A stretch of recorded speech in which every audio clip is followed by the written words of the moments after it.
Hello dear students, आप सभी लोगों का स्वागत है मेरे YouTube channel Abhishek Tiwari sir 111 में। आज मैं एक बहुत इंपॉर्टेंट टॉपिक के साथ आप लोगों को जोड़ने जा रहा हूं और ये करंट का पॉइंट है। और ये जो टॉपिक है ये इतना इंपॉर्टेंट है कि करंट के साथ 2 सालों के लिए इंपॉर्टेंट हो गया, क्योंकि ऐसी रिपोर्ट 2-2 सालों पर आती हैं। तो थोड़ा सा परीक्षाओं की गंभीरता और चीज़ों को लेते हुए इसको मैं हैंडराइटिंग नोट्स के माध्यम से जल्दी से आप तक प्रेषित करना चाह रहा हूँ। और फिर इसमें और जो डाटा इकट्ठा होते जाएंगे उनको फिर किसी और वीडियो के साथ बना करके इसके साथ जोड़ दिया जाएगा। फिलहाल अभी तात्कालिक स्थिति पर जितना डाटा इकट्ठा हुआ है मैं आपको देने का प्रयास करता हूँ। हैंडराइटिंग नोट्स हैं, अच्छे से समझिए, कोई दिक्कत नहीं है और परीक्षाओं के लिए काफी महत्वपूर्ण है। ये बात मैं आपको जानकारी दे दूं, आगामी होने वाली जो परीक्षा है उनके लिए काफी महत्वपूर्ण है। तो आप इंडिया लेवल पर मैं अभी आपको वन रिपोर्ट के बारे में समझाने जा रहा हूं, उसको ध्यान से देखिए। 18वीं वन रिपोर्ट, वन स्थिति रिपोर्ट 2023 पर हमारी चर्चा है। यह वन रिपोर्ट 2023 की है, 2024 में निकली है और प्रकाशित हुई है। और इसमें क्या बातें हुई है उसको देखते हैं। 21 दिसंबर 2024 को इसका प्रकाशन हुआ था। मैं थोड़ा सा लेट हो गया, आपको कंटेंट और थोड़ा समय पहले पर दे देना चाहिए था, लेकिन कोई बात नहीं, आप इकट्ठा करिए, अभी परीक्षाएं आपकी लगी पड़ी हैं। तो भूपेंद्र यादव द्वारा क्या कहते हैं इसको सबमिट रिपोर्ट को क्रियान्वित किया गया है। और 18वीं वन स्थिति रिपोर्ट 2023 पर हमारी चर्चा है। 21 दिसंबर 2024 द्विवर्षीय रिपोर्ट है। पहला पॉइंट आप लोग ध्यान में रखेंगे, यह एक द्विवर्षीय रिपोर्ट के रूप में काम करेगा, अर्थात 2 वर्ष में एक बार इसका डाटा निकलेगा। 2 वर्षीय रिपोर्ट है। 1987 में पहला पॉइंट, 1987 में इसकी पहली रिपोर्ट आई थी। द्विवर्षीय रिपोर्ट है। ध्यान से जो पॉइंट मैं गोल घेरे में रिंग कर रहा हूं उसे अच्छे से पढ़िए। केंद्रीय वन, पर्यावरण एवं जलवायु परिवर्तन मंत्रालय, कौन सा मंत्रालय इसमें काम करता है तो आपको ध्यान में रखना है। केंद्रीय वन, पर्यावरण एवं जलवायु परिवर्तन मंत्रालय के द्वारा तत्वाधान में भारतीय वन सर्वेक्षण, भारतीय वन सर्वेक्षण बहुत इंपॉर्टेंट लाइन है आपका, भारतीय वन सर्वेक्षण, फॉरेस्ट सर्वे ऑफ इंडिया, जिसका मुख्यालय देहरादून में है, उसके द्वारा प्रकाशित किया जाता है। तो यहां पर हम लोगों ने 3 पॉइंट पढ़े। ये कौन सी वन रिपोर्ट है? 18वीं वन रिपोर्ट है। कब पारित हुई? 21 दिसंबर 2024 को भूपेंद्र यादव द्वारा। पहला पॉइंट, 2 वर्षों पर एक बार इसकी रिपोर्ट आती है। 1987 में पहली बार रिपोर्ट आई थी। केंद्रीय वन पर्यावरण मंत्रालय द्वारा जारी किया जाता है। भारतीय वन सर्वेक्षण, forest survey of India, Dehradun के द्वारा इसका प्रकाशन होता है। तो ये पॉइंट इंपोर्टेंट है, इनको ध्यान में रखिए। अगले पॉइंट की तरफ बढ़ते हैं। कुल वन और वृक्ष क्षेत्र, वन फॉरेस्ट का हिस्सा कहलाएगा, वृक्ष पर्टिकुलर लगे हुए पेड़ पौधे। कुल वन और वृक्ष का क्षेत्रफल जो आ रखा है 8,27,000। आपको पढ़ने का तरीका कैसे रखना है कि 8,27,000, मोटा मोटा ध्यान में रखें, 357 पीछे से पढ़ लें, वर्ग किलोमीटर क्षेत्रफल पर फैला हुआ है। 8,27,000 वर्ग किलोमीटर पर फैला हुआ है। देश की भौगोलिक क्षेत्र का 25.17% है। अर्थात हमारा अगर इंडिया ये है नक्शे में, अगर हम इसे 100% मानते हैं तो इसमें से इसका परसेंटेज जो आया है 25.17% आया है। इस डाटा को आप इकट्ठा रखेंगे माइंड में, बहुत इंपॉर्टेंट है, इसको ध्यान में रखें, ठीक है ना। तो इतना पॉइंट पहले आप स्क्रीनशॉट ले लीजिए और इसको अपने नोट्स बना करके मैनेज कर लेना, ठीक। आगे की तरफ बढ़ते हैं। अगले पॉइंट की तरफ बढ़ते हैं। अब इसमें जो हमने डाटा अभी आपको दिया कि भाई कुल वन और वृक्ष क्षेत्र का किस प्रकार का इसमें जमावड़ा देखने को मिल रहा है, इसके बाद इसमें अगला पॉइंट अगर देखते हैं तो वो बनता है वन। वन कितने हैं और उसके बाद वृक्ष कितने हैं। वन आपको ये डाटा मोटा मोटा ध्यान में रखना है, 7,15,000, और ये रखना है वृक्ष 1,12,000।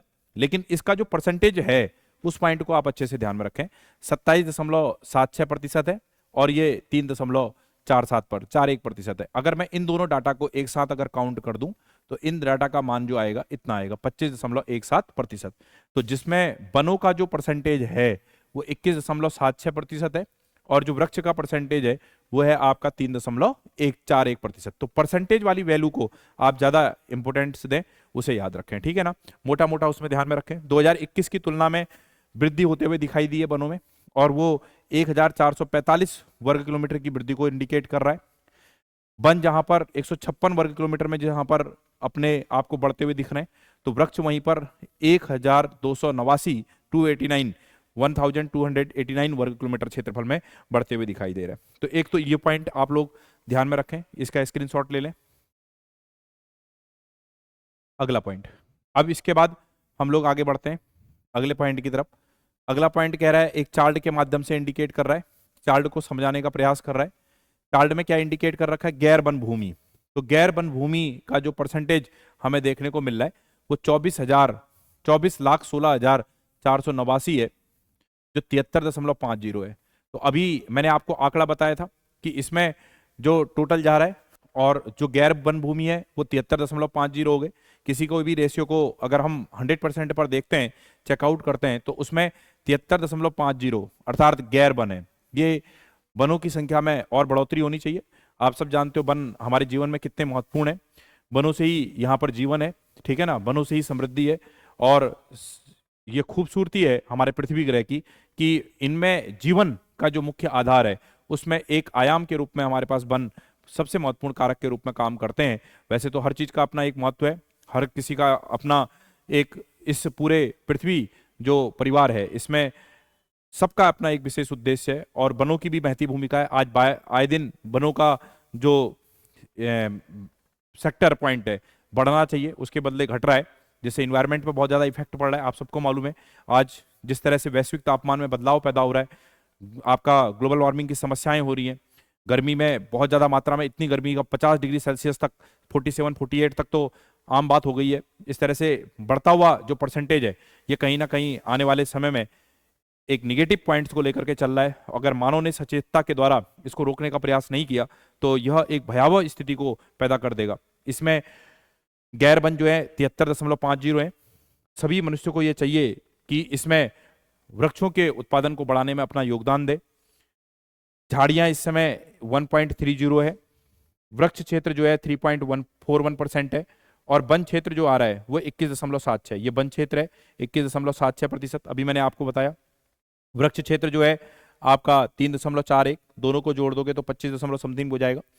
इसी प्रकार से झाड़ियां जो है 1.30 और गैर वन जो है आपका 73.50। ये पूरा का पूरा डाटा अगर इकट्ठा कर दो तो ये पूरा डाटा 100% को दिखाएगा। तो 100% में से कितने गैर वन है, 73.50।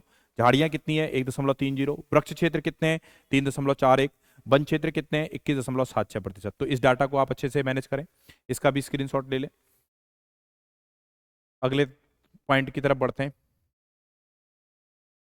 अगला पॉइंट है आपसे कि वन और वृक्ष आवरण में अधिकतम वृद्धि। अब ये पॉइंट यहां से फैक्ट के रूप में आपके चल रहे हैं कि भाई वन और वृक्ष आवरण में अधिकतम वृद्धि किसकी हुई है। तो वन और वृक्ष आवरण में अधिकतम वृद्धि जो देखने को मिली है वो आपका उसमें पहला स्थान जो है वो छत्तीसगढ़ का है। इस पॉइंट को ध्यान में रखेंगे, छत्तीसगढ़ में। दूसरा स्थान यूपी का है, दूसरा स्थान यूपी का है और तीसरा स्थान जो है इसमें उड़ीसा का आएगा।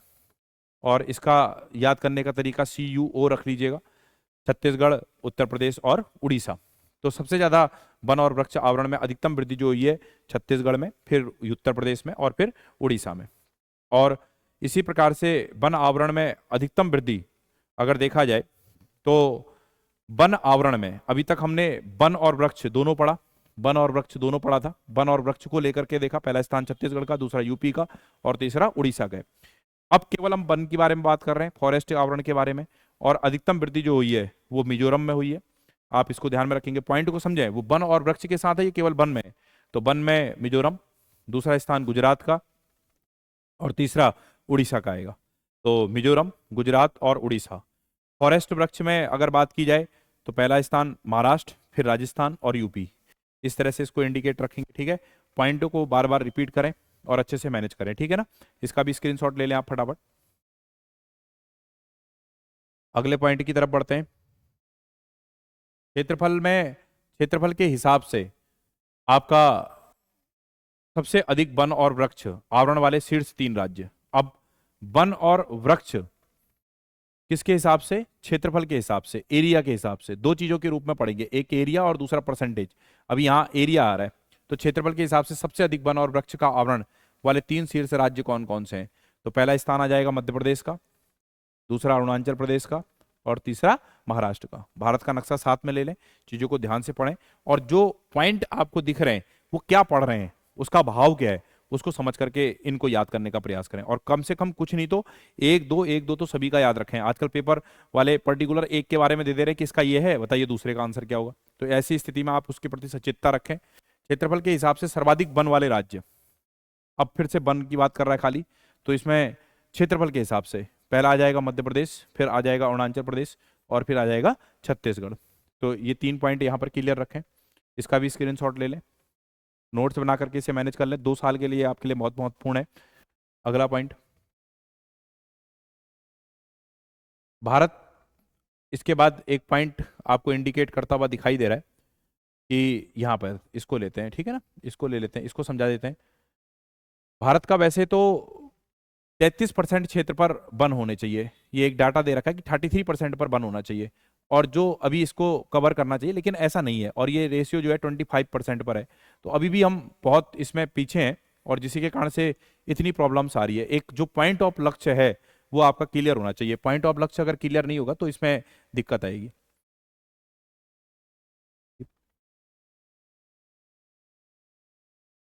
अब इसमें आगे जोड़ते हैं कि भाई भारत का पूरा 33% क्षेत्र जो है वनों से कवर होना चाहिए, लेकिन है कितना, 25%, तो ये एक निगेटिव पॉइंट है। और जो आपका क्षेत्र अभी वन से नहीं आपका कवर है, उनमें वन लगाना चाहिए, ये सब प्रत्येक मानव का ये कर्तव्य है। तो वनों को बढ़ाइए भाई। कुल क्षेत्र में वन आवरण में परसेंटेज की दृष्टि से शीर्ष स्थान किसका रहा? अब देखो, अब बात किस पर हो रही है? परसेंटेज पर, प्रतिशत पर बात होने लगी। अभी इससे पहले किस पे बात थी? एरिया पर, अब परसेंटेज पर बात है। तो लक्षद्वीप का पहला स्थान आ रहा है, 91.33% पर आपका वन दिखाई दे रहा है। इंपोर्टेंट पॉइंट है, इसे याद रख करिए। दूसरा स्थान मिजोरम का आ रहा है। तीसरा स्थान किसका आ रहा है? अंडमान निकोबार द्वीप समूह का आ रहा है। देश में कुल मैग्रोव आवरण 4,992 वर्ग किलोमीटर क्षेत्रफल पर है। 4,992 वर्ग किलोमीटर मैग्रोव वनस्पतियों का जो आवरण है वो 4,992 वर्ग किलोमीटर। वनों का कुल कार्बन स्टॉक जो है वो 7,285.5 मिलियन टन है। शीर्ष कार्बन स्टॉक को उत्सर्जित करने में मध्य प्रदेश, छत्तीसगढ़ और महाराष्ट्र, इनका नाम आएगा, ठीक है ना। तो ये पॉइंट है, फैक्ट के तौर पर इन्हें ध्यान में रखें। अगले इसकी स्क्रीनशॉट ले लीजिए, अगले पॉइंट की तरफ बढ़ते हैं। शीर्ष मैग्रोव राज्य, मैग्रोव वनस्पतियां वाले जहां पाए जाते हैं वन, उनके बारे में। तो पहला स्थान आएगा आपका पश्चिम बंगाल, सुंदरबन का डेल्टा, गुजरात का क्षेत्र आ जाएगा, और अंडमान निकोबार द्वीप समूह आ जाएगा। यहाँ पर मैग्रोव वनस्पतियां पाई जाती हैं। शीर्ष मैग्रोव वनस्पतियों वाले भारत के राज्य पश्चिम बंगाल, गुजरात, आंध्र प्रदेश, निकोबार, अंडमान निकोबार। 33% से अधिक भौगोलिक क्षेत्र वनावरण के राज्य और केंद्र शासित प्रदेश, अर्थात ऐसे कुछ भारत के राज्य और केंद्र शासित प्रदेश हैं जिनका परसेंटेज जो है 33% के क्षेत्र पर इंडिकेट है, और उनकी संख्या पूरे भारतवर्ष में 19 है। कितनी है? 19। इस पॉइंट को भी क्लियर रखें। 75% से अधिक वनावरण जहां पर पाया जा रहा है वो है आपका मिजोरम, लक्षद्वीप, अंडमान निकोबार, अरुणाचल प्रदेश, नागालैंड, मेघालय, त्रिपुरा, मणिपुर। 7 स्टेट के क्षेत्र का भाग अधिकांश शामिल है, 8, इनकी टोटल संख्या 8 है। स्क्रीनशॉट ले लीजिए इसका भी। अगले पॉइंट की तरफ बढ़ेंगे हम लोग, अगले पॉइंट की तरफ। तो एक पॉइंट ये आ गया, ठीक है ना, 1 पेज, 2 पेज, 3 पेज, ठीक है। तो 18वीं वनस्पति वन स्थिति रिपोर्ट के बारे में मैंने समझाया, 3 पेज के रूप में चीजें मैंने देने का प्रयास किया, और बहुत ही इंपॉर्टेंट चीजें, ठीक है, जो परीक्षाओं के लिए काफी महत्वपूर्ण है आगामी उनके लिए। इस पर एक विस्तार से चर्चा और भी अच्छी तरीके से, और भी डाटा इकट्ठा करने के बाद आपका कंप्यूटर नोट्स के माध्यम से, उसके माध्यम से दे दिया जाएगा। फिलहाल तत्काल स्थिति पर आप इसे क्या कर लीजिए, इकट्ठा कर लीजिए जो समझाया गया है। चलिए आज के लिए इसमें इतना ही।